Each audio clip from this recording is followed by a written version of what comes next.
Los principales conceptos debatidos en las quintas jornadas de la construcción.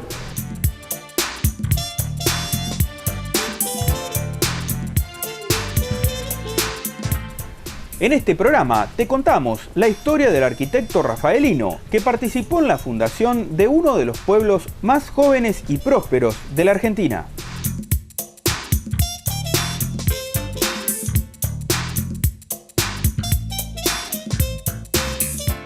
Luego de casi 200 días transcurridos, finalmente la ciudad de Rafaela cuenta con un nuevo emplazamiento del mástil de la bandera.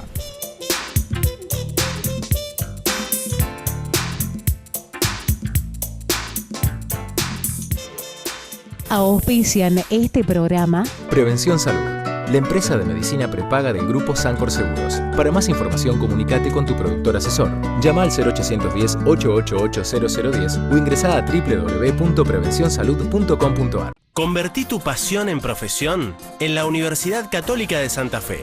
Cerca de tus sueños, cerca de tus afectos. Acompañando el desarrollo y bienestar del departamento Castellanos, senador Alcides Calvo. Municipalidad de Rafaela. Freebox, diseño y comunicación visual. La Opinión, el diario de Rafaela.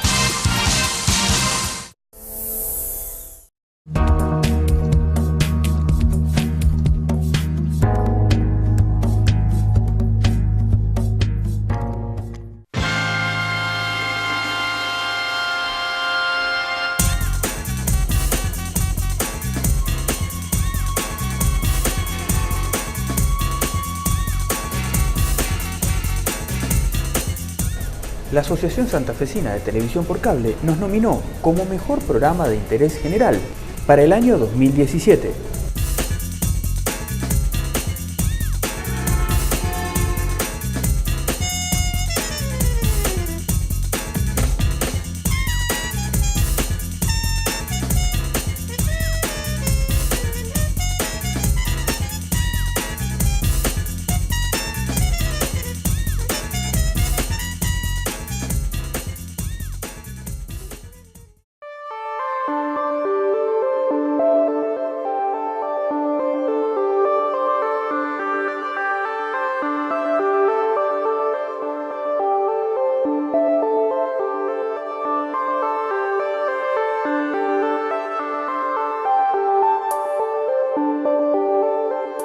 Sebastián Valdés es alumno del último año de la Universidad Tecnológica Nacional y aquí se refiere a los principales conceptos debatidos en las quintas jornadas de la construcción.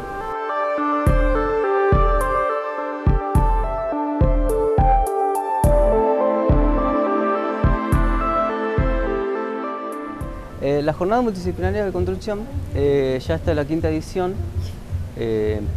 Se gestaron desde un primer momento porque no hay en las facultades un espacio así justamente donde el alumno tenga un contacto directo con lo que es el ámbito de la construcción fuera de lo teórico.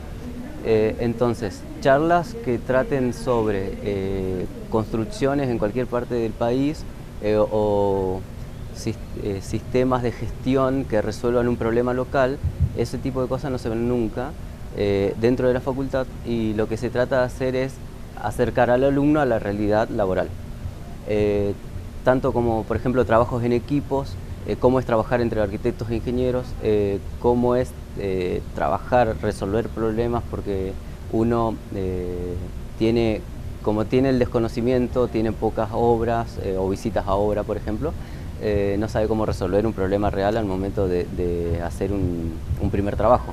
Entonces, este tipo de gestión de charlas, de jornadas, están enfocados a eso, a que la gente, los estudiantes principalmente, vean lo que se viene en nuevas tecnologías, lo que se viene en nuevos tipos de construcciones o conceptos constructivos, para que al momento de insertarse al mundo laboral no tengan ese miedo, ese desconocimiento, sino que ya vayan un poco fogueados por eso. Como tendencias te puedo decir que se habla mucho de empleabilidad y competitividad. Justamente terminó hace un ratito una charla que trataba de eso. Es una especie de charla motivacional que lo que hace es sacarle el miedo al alumno al primer trabajo, a la primera entrevista.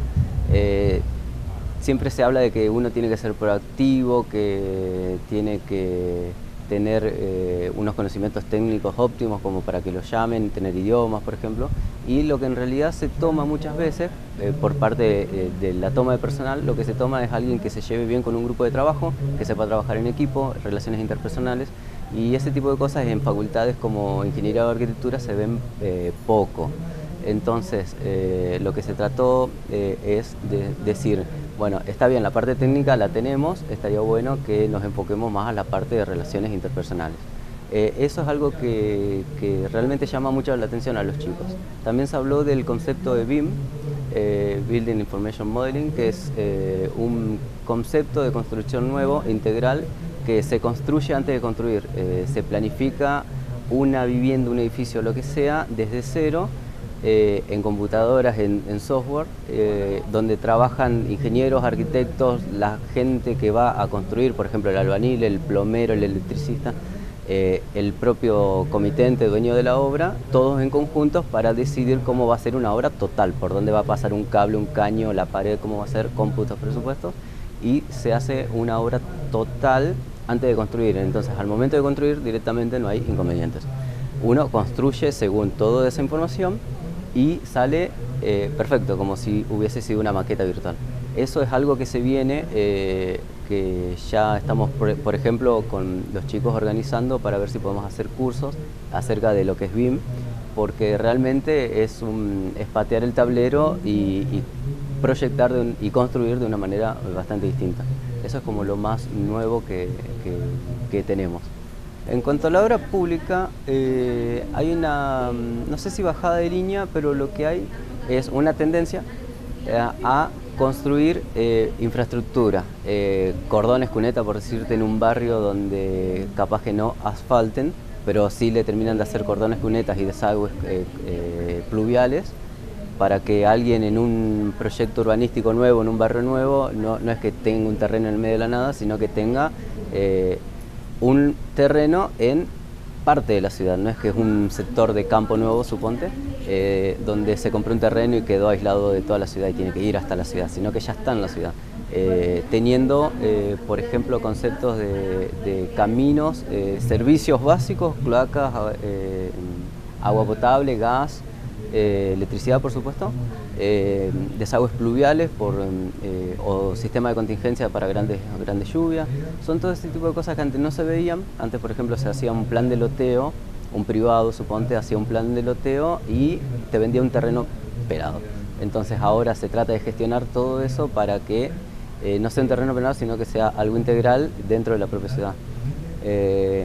En obra pública también se habla mucho de infraestructura sanitaria. Generalmente hay poco y siempre es insuficiente, y siempre la obra nueva que hay es bienvenida.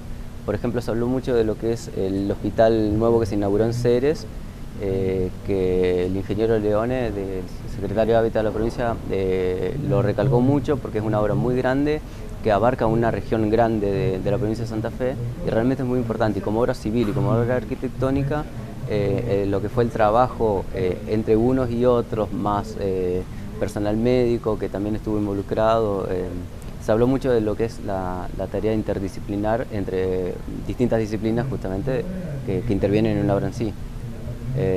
Bueno, en este caso hospital actuaron mucho todo lo que es personal médico. En una escuela, por ejemplo, intervienen docentes o directivos, alumnos, ¿por qué no? Si se los incluye en una obra de ese tipo, realmente se pueden sacar cosas interesantes. Más o menos era el objetivo de lo que es la jornada, ver que uno no trabaja solo, sino que trabaja junto con un montón de otras disciplinas, de otras profesiones.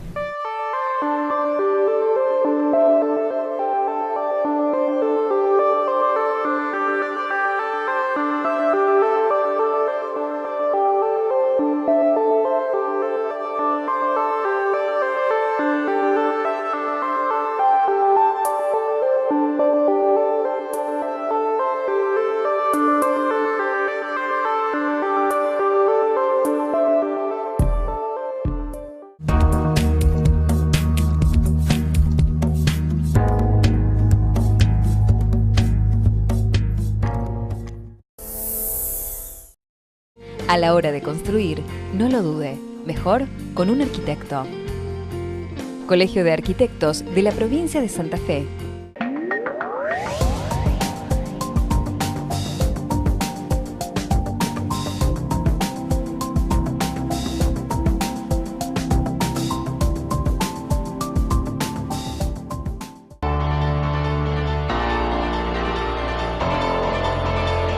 Geotecnia, pilotaje e ingeniería estructural.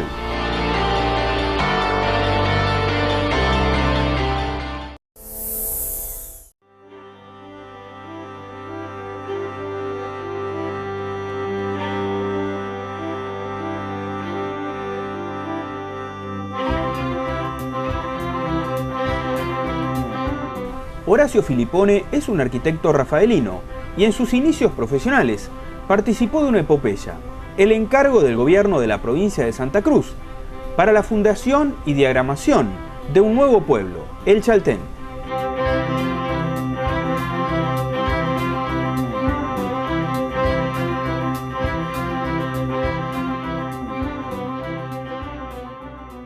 Yo soy arquitecto, vivía en Buenos Aires, ahí conocí en la UBA, en la facultad, a mi señora, y apenas nos recibimos, con la fantasía de ir al interior, nos fuimos a Santa Cruz.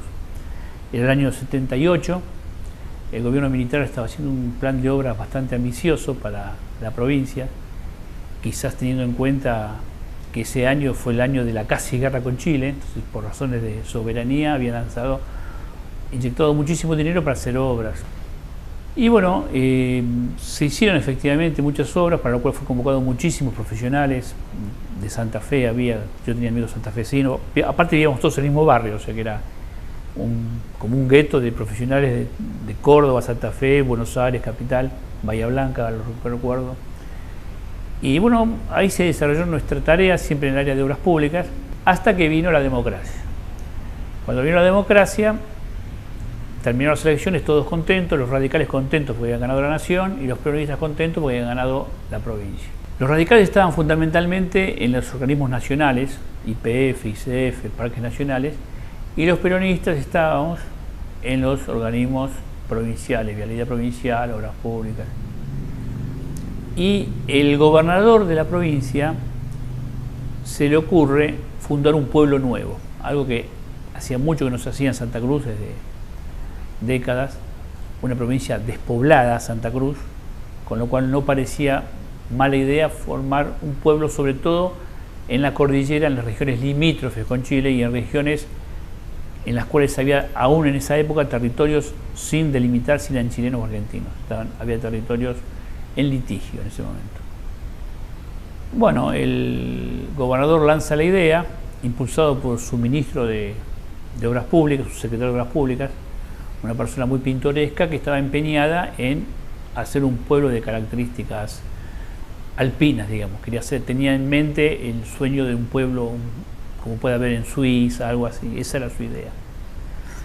Bueno, el contexto político era que los radicales pusieron el grito en el cielo porque se trataba de hacer un asentamiento, digamos, humano, un pueblo, en un parque nacional, porque esa zona era de jurisdicción del Parque Nacional Los Glaciares. Este personaje pintoresco, que era el secretario de Obras Públicas, hizo un trazado muy pintoresco, así tipo pueblo alpino,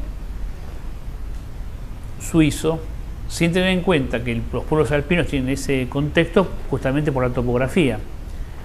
Y este hombre, que le gustaba el excursionismo, había encontrado cerca del Chaltén una zona totalmente plana.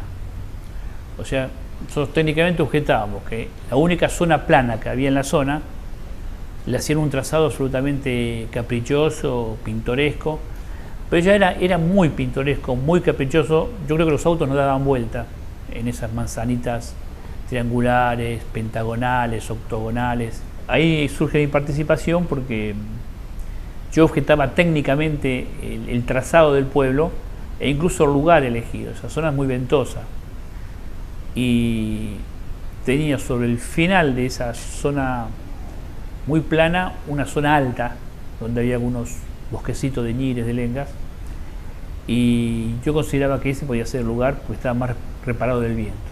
Entonces se colocaron 13 casas y fueron 13 las primeras familias, ¿no? Eran administrativos. O sea, la provincia de Santa Cruz es una provincia que carece de industrias y los pueblos generalmente son pueblos de servicios, ¿no? Eran viviendas, como se llaman comúnmente, alpinas, que en realidad cada vivienda eran 2 viviendas, ¿no? Estaban apareadas y eran viviendas prefabricadas, hechas en Comodoro Rivadavia, que se llevaron en helicóptero, para que se den una idea, ¿no? No había forma de llegar. Lo primero que diseñó del pueblo fue el escudo, y el escudo reproducía todo ese paisaje que vos conocés bien del Chaltén, con el Cerro Torre, las agujas Eger, Poincenot, todo ese paisaje tan particular. Y bueno, hizo una ceremonia de fundación el 12 de octubre de 1985. Fueron todos los funcionarios, todos los ministros, jueces, el obispo, y había colgado el escudo justamente que ponía el Cerro Fitzroy o Chaltén enfrente del verdadero Cerro Fitzroy. Y en determinado momento de la tarde se despejó las nubes y dejaron ver el cerro, que realmente es majestuoso, ¿no? Esas columnas de granito que parece como venas, ahí el reflejo del sol. Y aparte, como nota pintoresca, había puesto cartelitos que decían registro civil, centro comercial, comisaría, hospital, clavados en el piso, ¿no? Y bueno, eso quedó así. Y era un lugar realmente que conocían los europeos. Ese lugar yo, cuando tenía que ir por razones de trabajo, siempre me encontraba con italianos, suizos, austríacos, franceses, porque las montañas de ese lugar realmente no son las más altas del mundo, ni las más altas de Argentina, pero son las más exquisitas en cuanto a técnica de escalamiento, ¿no? Son paredes de granito, tiene pendientes de 90 grados, pendientes, contrapendientes. Es más, está lleno de anécdotas. El Cerro Torre estaba considerado técnicamente imposible de escalar. Las anécdotas del pueblo que había era de un también pintoresco escalador italiano, Cesare Maestri, que fue el primero que afirmó haber llegado a la torre con su compañero Toni Eger, un austríaco, que muere Toni Eger en la bajada. Por eso hay alguna aguja que se llama la aguja Eger al lado del torre. Y bueno, este personaje mediático protagoniza una segunda ascensión al Cerro Torre. Esta vez sí llega, pero llega con un adminículo técnico, con un compresor que había fabricado la empresa Atlas Copco, que le permitía, con golpes del compresor, perforar la roca para colocar unos grampones de acero. Recuerdo que este hombre colocó 250 grampones de acero, con los cuales subió efectivamente hasta la cima del Cerro Torre. Pero si la vez pasada no le creían que había llegado, esta vez le objetaban que había llegado con métodos poco deportivos, ¿no? Con un compresor. Pero la cuestión que esos ganchos quedaron colocados por décadas en el Cerro Torre, con lo cual medio se desmerecían los montañistas posteriores que decían que el Torre pasó de ser imposible técnicamente subirlo a tener una escalerita accesible. Como hecho curioso, ya con el Chaltén fundado, ya con autoridades en el Chaltén, una expedición norteamericana y canadiense subió y sacó todos o gran cantidad de esos grampones de acero, y se armó un problema hasta legal. La población del Chaltén lo declaró persona no grata a estos escaladores. Entendían que esos grampones que había colocado Maestri formaban parte ya de la historia del cerro, y bueno, el que no quiere usarlos que suba por otro lado. Estas montañas siempre tienen distintas rutas, ¿no? Pero bueno, la cuestión que para ubicar un poco en la escena internacional que tiene el Chaltén, o sea, realmente en Austria, en Francia, en Italia conocen más esos cerros que en la Argentina.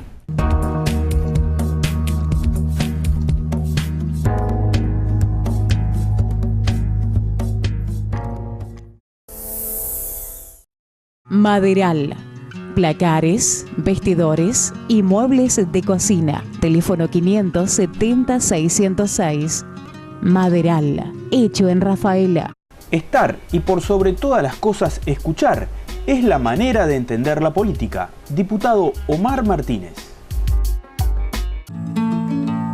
Clínica Veterinaria Merín, de Andrés Merín. Especialidad en oftalmología. Avenida Luis Fanti, 1374. Rafaela.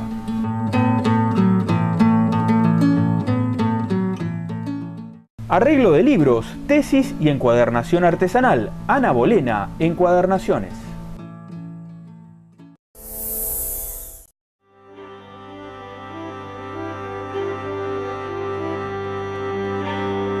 El implante de un pueblo nuevo también requiere de una serie de detalles que van desde pensar criterios funcionales, urbanos y fundamentalmente arquitectónicos para hacer llevadera la vida en un lugar inhóspito.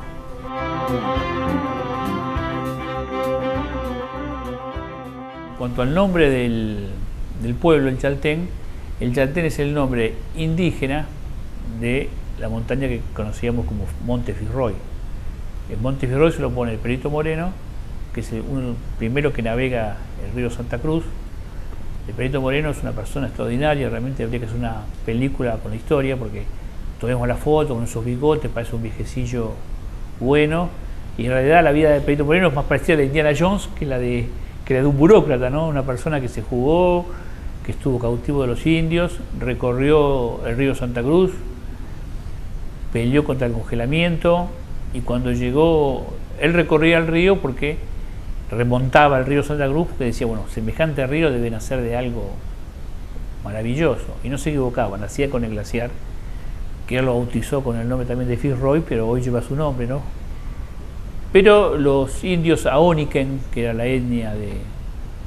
Las etnias no están muy claras, ¿no? O sea, la gente dice el sur, los tehuelches, los mapuches, ahí eran Aoniken, y llamaban a esa montaña, era una suerte de montaña mágica, era una montaña mítica para ellos, y la llamaban la montaña que echa humo, porque siempre el Cerro Chaltén tiene una nube pegada a la cumbre que daría la impresión de que no es que vino la nube de arriba, sino que sale ese humo de las entrañas, ¿no? Entonces lo asimilaban a un volcán, lo tenían como un cerro mitológico. Y bueno, entonces con esta ola de volver a los nombres originarios que hay últimamente, se empezó a decir el Chaltén al cerro en lugar de Fitzroy, y se le puso Chaltén al pueblo.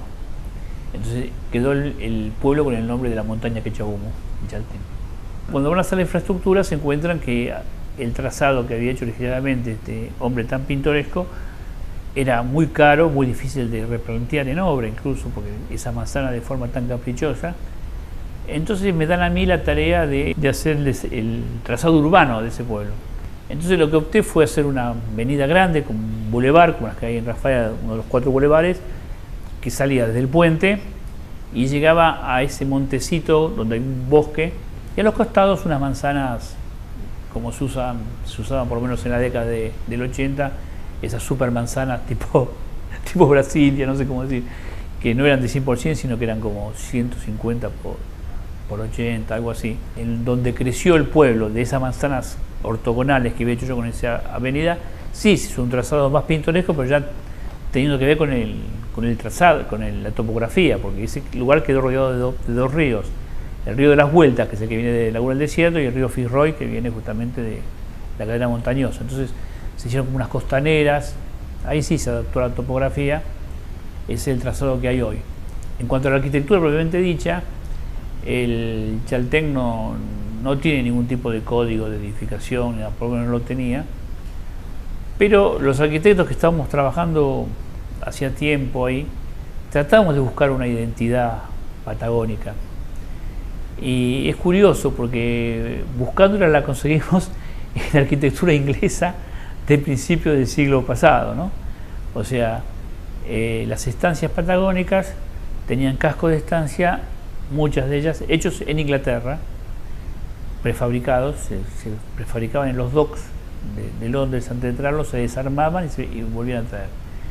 Y bueno, llegamos allá, nosotros frente a nuestra arquitectura y a los que habían hecho las primeras arquitecturas influenciados por nuestra formación universitaria en Buenos Aires.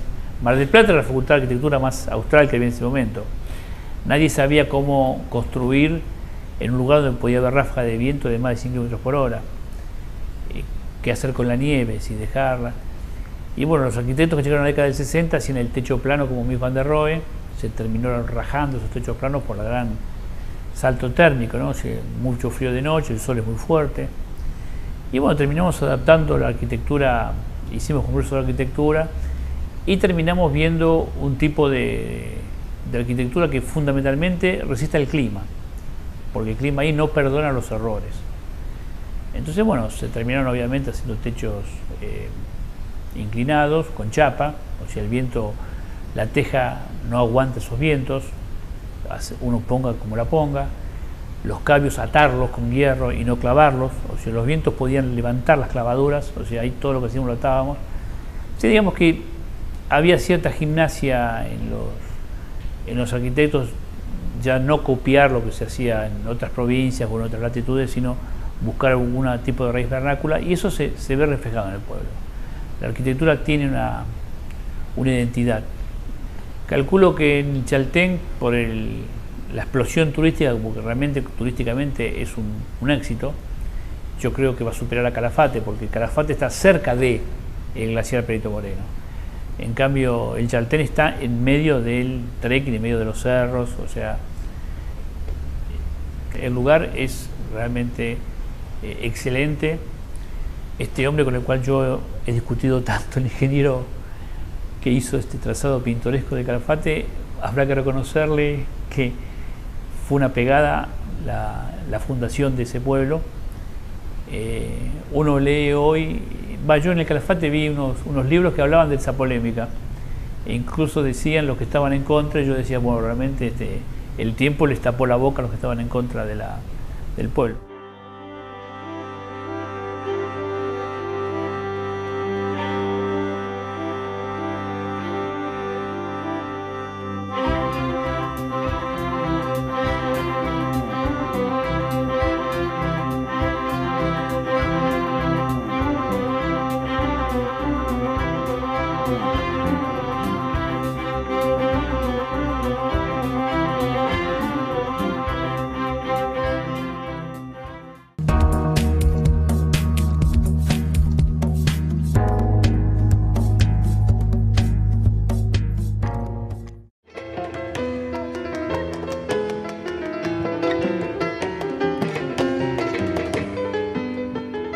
Luego de casi 200 días transcurridos, finalmente la ciudad de Rafaela cuenta con un nuevo emplazamiento del mástil de la bandera.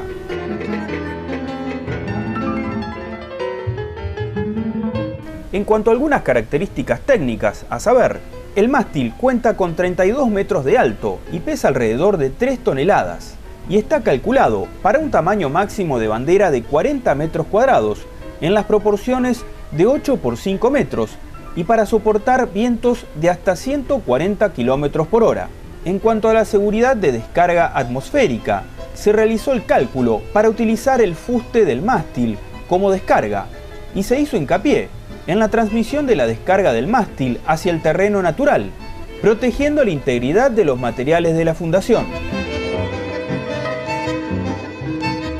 El reacondicionamiento y refuerzo del nuevo mástil estuvo a cargo de la empresa BMC. Y el pilotaje y cálculos a cargo de la empresa Geotecnia. También hay que mencionar que el mástil fue acompañado de un reacondicionamiento urbano que permitirá utilizar una nueva explanada para usos de plaza seca, a fines de eventos públicos y sociales.